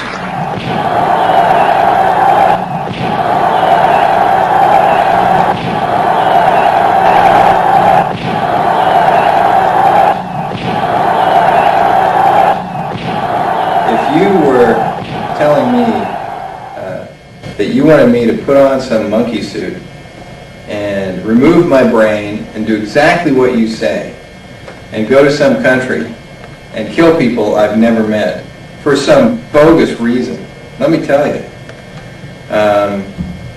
I'd be a Marine, or maybe I'd be in the Army or the Navy or the Air Force. Doesn't really matter. Kissinger met with the families of 9/11 victims and assured them he was on the job. Kissinger had been lauded as the ideal choice when President Bush named him. The American people appreciate this sacrifice. And our government owes you more than gratitude.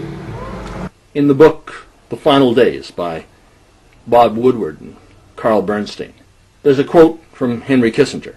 Kissinger, the key advisor to both George Opium Poppy Bush and his son, the President of the United States, refers to the military. Military men are dumb, stupid animals to be used as pawns for foreign policy.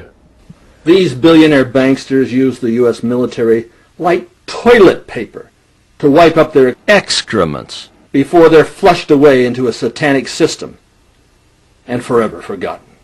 Is this conspiracy being conducted by the evilarchy that operates through the Council on Foreign Relations, the Trilateral Commission, the Club of Rome, and the Royal Institute of International Affairs, which operates from the city, within the city in London?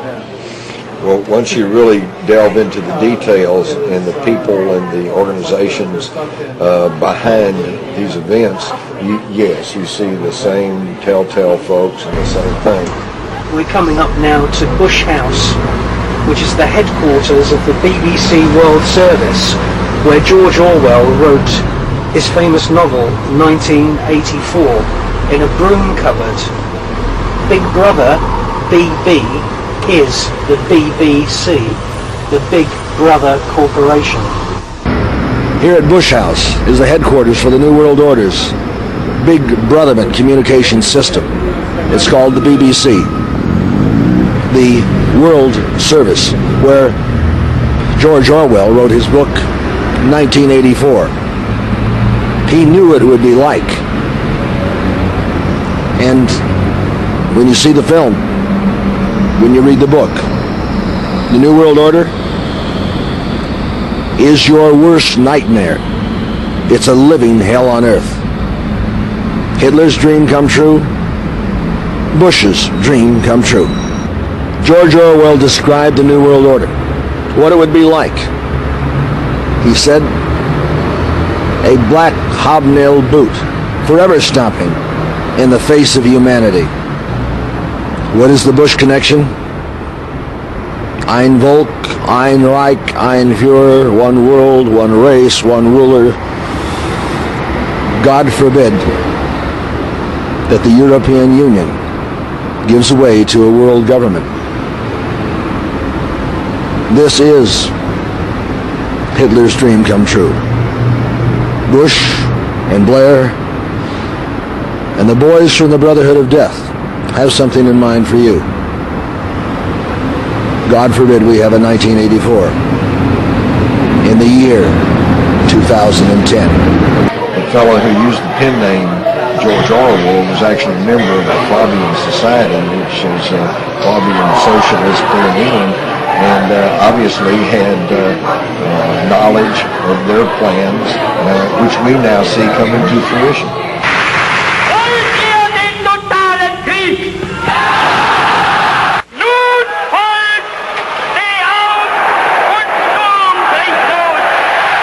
Joseph Goebbels would tell a lie, and Hitler would tell a lie. The bigger the lie, they're going to believe it. Investigators say the terrorists may target U.S. nuclear plants, bridges, or dams. What's going to happen now? Is it going to be a second attack? Is it going to be another icon? Is it going to be the Seattle Space Needle or the Golden Gate Bridge? This is one of the longest unsupported structures in the world. It spans the entrance to San Francisco Bay. Were it to fall, and the president would say, no more, we must have the passage of the Patriot Act too. We must have martial law. We must have a draconian form of government where there would be checks on the road, where there would be monitored conversations, where your website, your telephone, and maybe your bedroom, monitored by agents of the United States government. That's what's to come. That's the program. Hitler burned down the Reichstag. What for? To get transference of power from the people to the president and the police. This structure, were it to go down,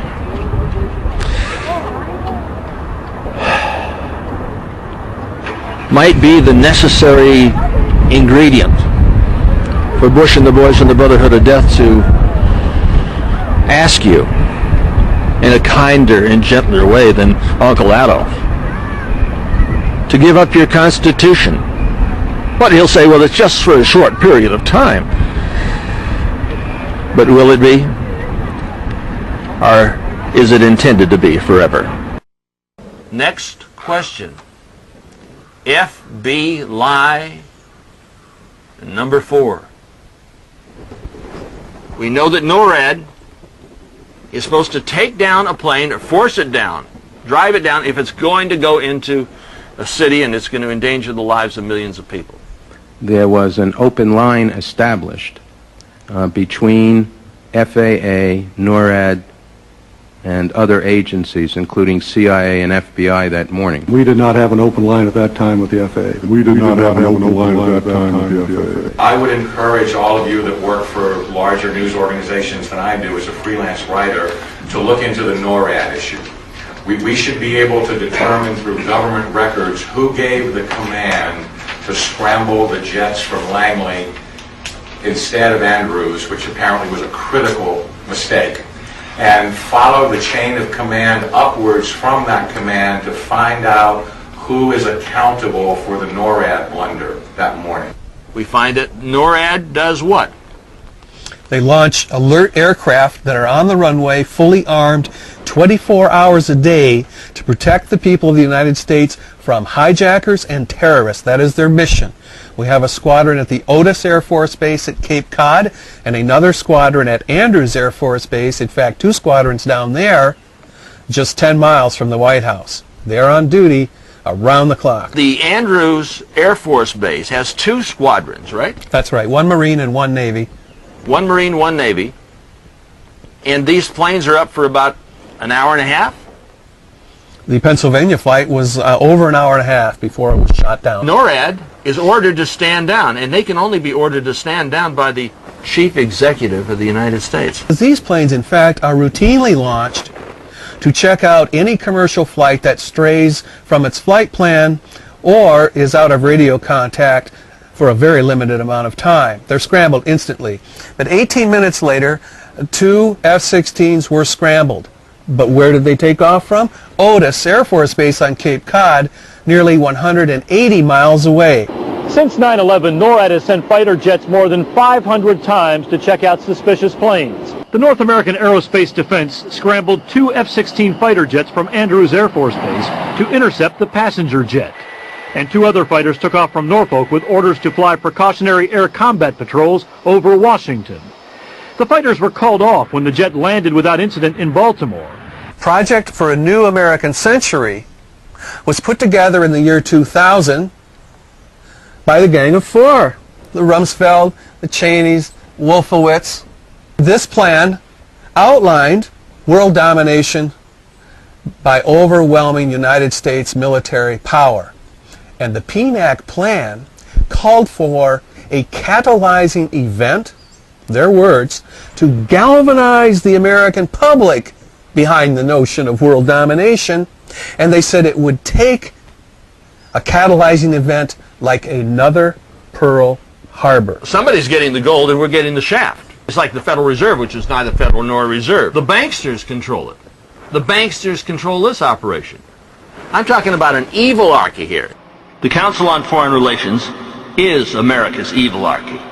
Either with us or against us, you're either evil or you're good. Bush talks about an evil axis. Well, he's part of the evil archy. His granddaddy, Senator Prescott Bush, was a financier of a fellow named Adolf Hitler. It's very well documented that Prescott Bush financed Hitler's rise to power through the Harriman Bank, and further that he was tried for treason and convicted and lost that bank. Expand a little bit about some information that most people don't know, and that's that Senator Prescott Bush, when he was director of Brown Brothers Harriman, financed Adolf Hitler directly. This is part of the syndicate operation. But who was the Harrimans? The Harriman interest was actually created from London through Abraham's father, through Jacob Schiff. It was created on behalf, at that time, of the King of England, Edward VII. It was Edward VII who organized World War I. He died before living to enjoy the outcome of this plan. So Harriman was part of the syndicist banking network of the world, inside the United States. Harriman was the key person, like Prescott Bush, for example, who as chief executive officer for Brown Brothers Harriman, signed the paper which authorized the release of funds to bail the Nazi Party out to become then put in by Hindenburg as the governing party of Germany. Fascism seems to run in the Bush family, and that GW's great-granddaddy, Prescott Bush, financed Hitler's rise to power and the nightmarish Third Reich. Half a century later, we are faced with the emergence, the in-our-face emergence of the Fourth Reich. We have the return of fascism to the United States. If you liked what Hitler did, you're going to love what Bush is doing. You know what's happening today, don't you? Sure you do. I know what's happening. You know what's happening. You go to the dictionary, under fascism. What do you see there? Pictures, two of them. One of George W. Bush just smiling at you, and the other of whom? His evil twin, Adolf Hitler. Both of them. You want to find out what fascism's about? Read the definition in the dictionary. Rule of, by, and for corporations. Look at what's going on in America. Look at the Walmarts. Look at the ABC, NBC, CBS, the Walt Disney, the whole thing. Is that what we're under? What's happened to the unions? What's happened to sovereignty of America? We're controlled by multinational corporations and the banksters. Pure and simple. And they are in the war business. They are trying to bring about world government through world war. That's exactly what Hitler did. In Hitler's second book, the one after Mein Kampf, the world order, the new world order. And Bush Sr., Opium Poppy Bush, I mean, that's just a nickname he picked up in Vietnam when he was head of the CIA, all documented in the book. All fall down. One world, one race, one ruler. The blacks, browns, people that don't agree, I mean, they're to be terminated. It's real clear that they want to reduce the population. Anyone can find that information from just looking at the minutes of a Bilderberger meeting. What is not so clear is exactly how they're going to deliver that message to us. Reducing the population 80% is quite a feat. Vaccines has got to be a key method for delivering toxins, disease, death, and mayhem. They have taken the oral polio vaccine that was discontinued in the United States and shipped it over to Africa, and those people are dropping like flies from AIDS as well as the oral polio vaccine. There's an alliance happening between the legitimate right and the legitimate left, because the enemy has taken a position in the center. Now we have an opportunity to outflank the sons of bitches. From the right and from the left, we're talking about the same group of people. What the FBI isn't telling you about, and what the FAA isn't telling you about, and certainly Osama bin Bush isn't telling you about, is the fact that those planes that were flying around the sky could be commandeered from the ground by NORAD.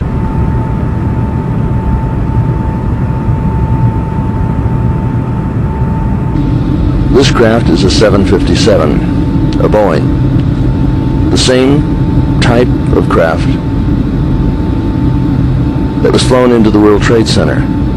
The technology has existed since the 1970s to override the controls of a Boeing 767, 757. In the distance is New York. It was attacked on September 11th, 2001. The World Trade Centers went down,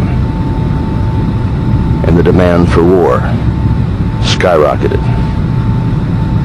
Did agents of the United States government, the CIA and the FBI, knowingly, willfully, and with malice aforethought, engage in activities which resulted in the destruction of those two American icons? There wasn't a single solitary Mideastern name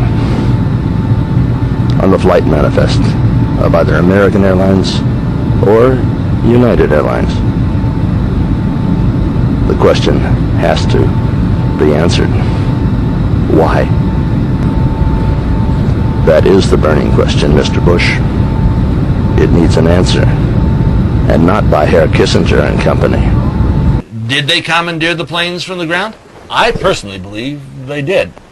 How could one of those planes, which has limiters governors be overridden to make a direct hit into the building. The safest way to crash into the Pentagon is to dive into it while aiming for the center of the 5 rings.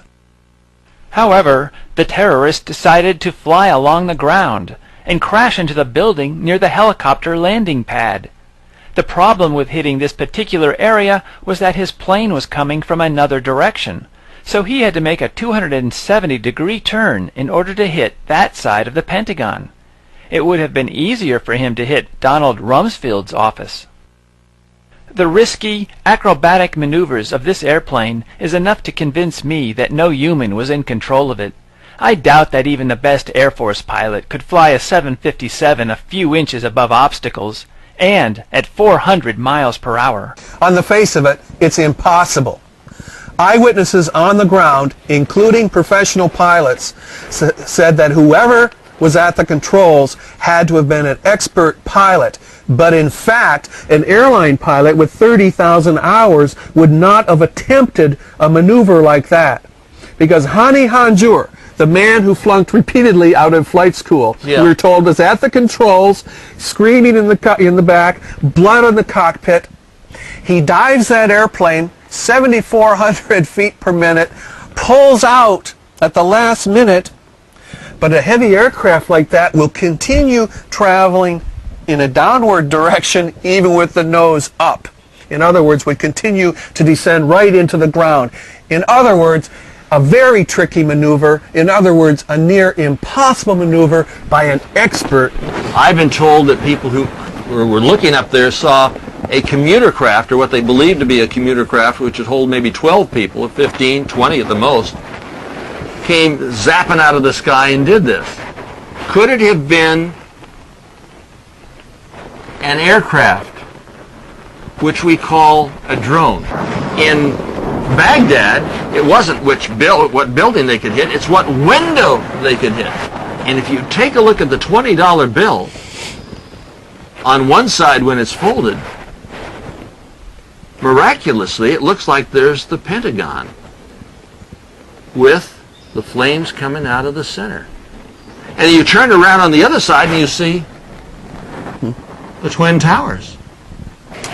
I was fooling around with this thing, showing this to somebody in London. It's just so, it's incredible. When I saw it, I actually felt tingling down my spine. It was actually quite horrendous because it looks so much like, I mean, you didn't even have to tell me. It just looks so much like the horrible event that happened at the World Trade Center. Even the fact that where the smoke's coming out of, you know, both the towers, it's just in the exact place, and it's blatant. It's blatantly, basically showing you that this was planned. 911 was exactly that kind of plan, designed to bring in to effect a law already sitting there, already written, called the Patriot Act in the Department of Homeland Security. A very SS type of organization. 911 is the greatest lie ever sold. We're supposed to trust these people. We're supposed to, they're controlling our lives. Fascism, Cashism, the New World Order, it's all the same.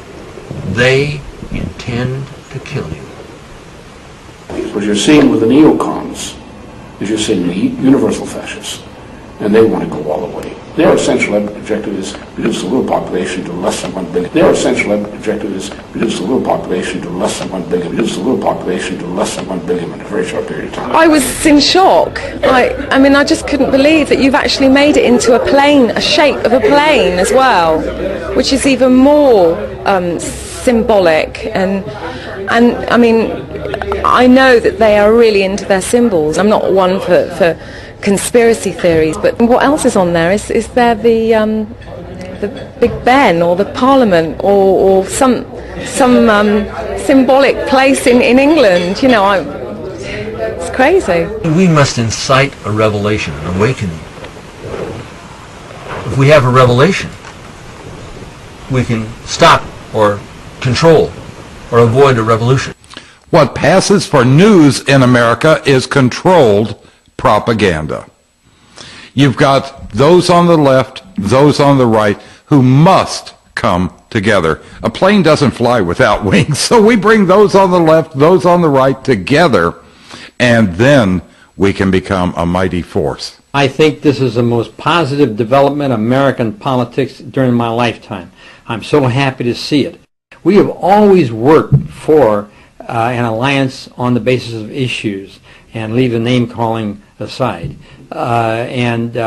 Yes, I do think that this is a wonderful development, and I think that that it's time for a realignment of politics in this country. The issue is no more, as far as we're concerned, it's not right or left. It's the same, really, it's always been national sovereignty, economy and government, which means no more war, stupid wars that we don't need, and it means to work toward the goal of benefiting American society. We must pay attention to what's going on inside the government. God bless them, they're our government. The most endangered species are dedicated leaders. We need dedicated leaders. We need each other to stand for it and look deeper, go deeper. If it's an inside job, we the people are the government. We can help fix it. In the way of positive thinking and positive living and being a great messenger of hope and a great role model for what freedom truly is. America can do that if the people get involved. And you must get involved, because if you don't, you're going to lose. You must inform yourself of the facts about what's happening today, because I don't care how brilliant you are, if you're operating on incomplete or erroneous information, you cannot possibly make a correct decision. Behind me, there's a ship coming in underneath the Golden Gate Bridge. Will it still be standing in 2 years? Or will many of American icons be sacrificed for the New World Order? Hitler burnt the Reichstag. And I believe that Bush and the boys from the Brotherhood of Death had a bloody hand in the taking down of the Twin Towers in New York City. Definitely we hear the winds of war. Definitely we see the terror before our television sets. Definitely an event is ready to occur. Can we stop it?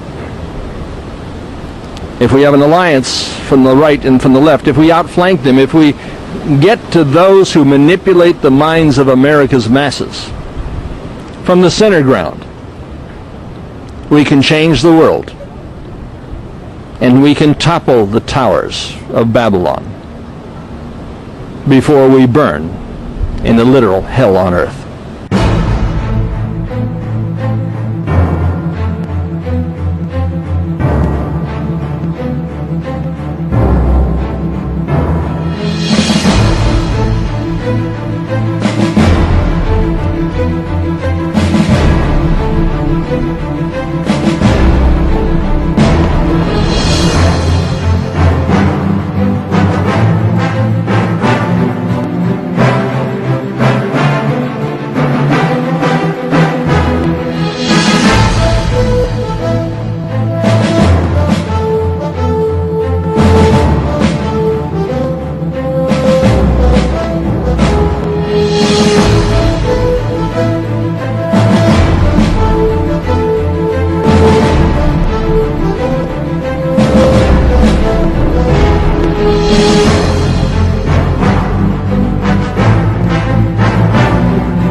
It is the leaders of the country who determine the policy, and it is always a simple matter to drag the people along. That is easy. All you have to do is tell them they are being attacked and denounce the peacemakers for lack of patriotism and exposing the country to danger. It works the same for any country.